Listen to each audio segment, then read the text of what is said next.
Hello and welcome back to Living Life Simply. My name is Raheli if you're new here. And in today's video I wanted to share with you a recipe for these simple and so delicious date energy bars. And they only have very few ingredients. They take very little time to put together. And they're a great snack for when you want a quick energy boost. Before we get started with the recipe, if this is your first time here, I would love for you to join the Living Life Simply community by subscribing down below so that you never miss another video. And now, without further ado, let's get into the recipe. So the ingredients we will need for this recipe include, of course, dates. And you can use anywhere between 12 and 15 dates depending on their size. I'm using 13 today, and I really enjoy using medjool dates. I buy them in bulk from Costco, but you can use whatever you have on hand or prefer.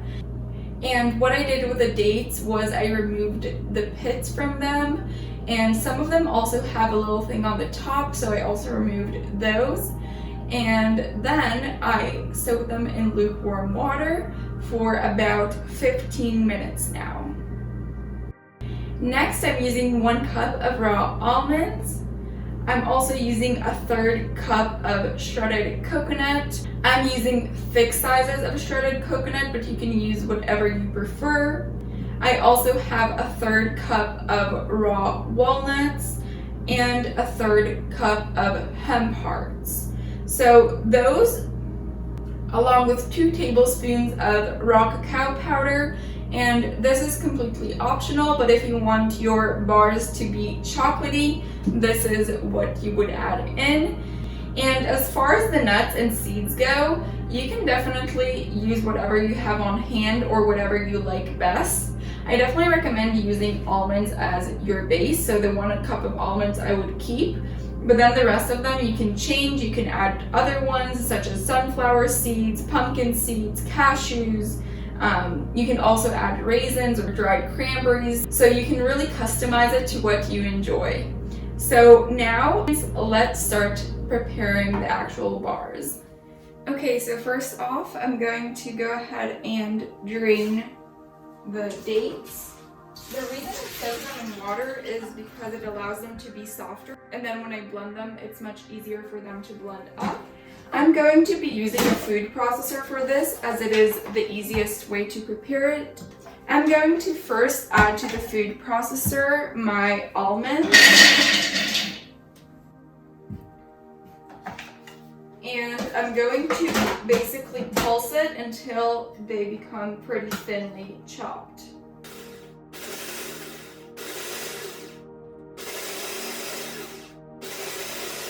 And then once they get to a fine consistency, you can add in the dates, and the consistency will depend on what you prefer. If you like your bars to have a little bit more crunch, you can leave the pieces bigger, but if you prefer your bars to be smoother, then you can go ahead and process it for longer.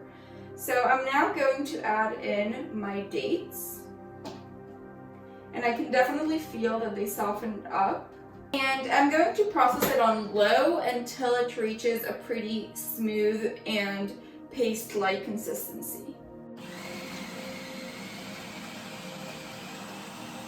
You may want in the middle of it to use a little spoon to scrape it so you make sure that everything is evenly blended. And push it down a little bit, because since it is dates and it gets sticky, it sticks to the sides.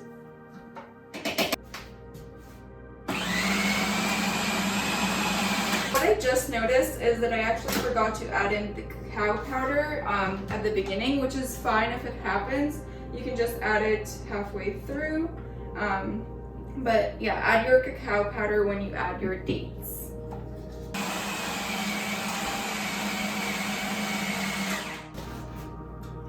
Okay, so now it's in a paste-like consistency, and it smells so delicious. So what I'm going to do now is actually add the rest of my ingredients. So I'm going to add the walnuts and the coconut flakes and my hemp hearts. If you're using anything else, such as the raisins or other nuts and seeds like I mentioned, then you can add them also now. And all I'm gonna do is literally pulse it 3 times for a couple seconds each time, just to help it combine.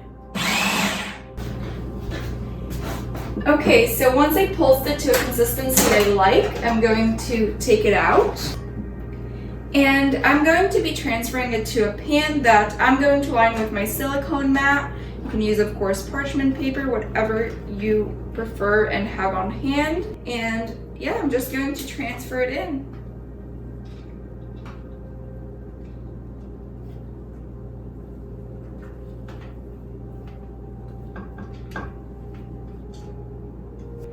So now that I got all my batter in here, what I'm going to do is I'm going to evenly spread it out to make sure that I'm covering the entire surface of my pan.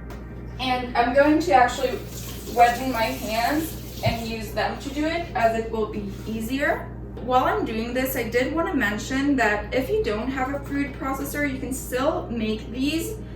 It might be a little bit more effort, but it still works out fine. You can just replace the 1 cup of almonds with 3/4 cups of almond flour. And what you would do is, using a blender stick, you will blend up all of your dates really finely until they get into a paste-like consistency. Then you'll add in that almond flour and mix it in. And then from there you can just chop by hand all of the additives, whether it's nuts, seeds, dried fruit, and really just do the same thing but in a bowl. So that works as well and turns out perfectly fine. So I just wanted to mention it in case you don't have a food processor but want to give these a try. So now that it's actually ready in the pan, I'm just going to go ahead and put it in the freezer for a couple of hours before cutting it into bars. So I'll check with you in a bit after I take it out of the freezer. So about 4 hours have passed and I now just took it out of the freezer and I'm ready to cut it up. So since I have this silicone mat, or if you have parchment paper, it makes it really easy to pop it out from the dish. And then what I like to do is just flip it onto a cutting board basically, and peeling off the silicone mat. Now I'm basically going to cut it into bars, and of course you can cut it any way you prefer. You can either do it squares or more like rectangles. I'm going to cut it down the middle and then into I think 5 rows to make 10 rectangular bars. So here we have the finished product, and what I like to do is I actually store them in a box in the freezer and take one out whenever I'm craving it. So if I'm at home, I just enjoy it here, but if I'm taking it on the go, I just put it in a reusable bag or a small container and take it along with me.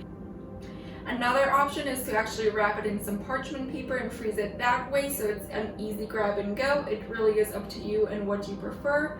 It is important to store these in the freezer and they'll stay good for a long time.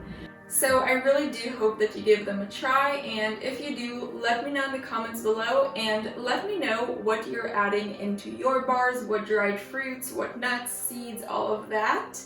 And also feel free to upload a picture onto Instagram and tag me in it so I can see your beautiful creations. And if you enjoyed today's video, make sure to like it, as it really helps me out and makes my day. And also, if you haven't yet, make sure to subscribe down below to join the Living Life Simply community. And feel free to share this recipe with whoever you think might enjoy it. I will see you very soon with a new video. Bye!